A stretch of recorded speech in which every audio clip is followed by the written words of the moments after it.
Be informed. Be alert. The information you need to know about COVID-19 vaccine. Right here, right now, on The Vax.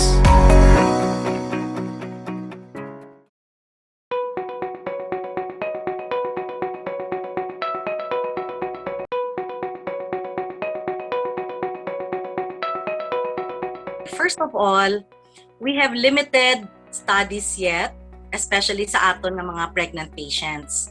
But so far, sa mga tests nga natabo, no, nga may mga cases kita nga mga na-inject ng mga pregnant patients since last year pag-start ang pandemic, nga natagaan sang vaccine, wala man sila pa naman sa nakita nga mga teratogenic effects so far sa mga babies, ang mga ginabusong that time nga wala na bala nagabusong nga na-injectionan.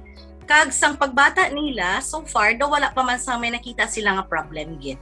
Yes, we recommend, but to be sure, ang gina-recommend lang gid namon anay tubong because of that limited studies nga ang mga high risk lang ang mga nagabusong. Like for example, ang mga health workers mismo nga exposed sa mga patients, COVID-19 patients, ara sa frontline, no, mga frontliners naton nga nagabusong, especially those nga may mga comorbidities. So magsiling kita nga mga comorbidities, mga high risk ni sila nga mga pregnancy, nga mga cases, nga may mga problem like may mga hypertension, no, or other medical problem associated sa ilang pregnancy.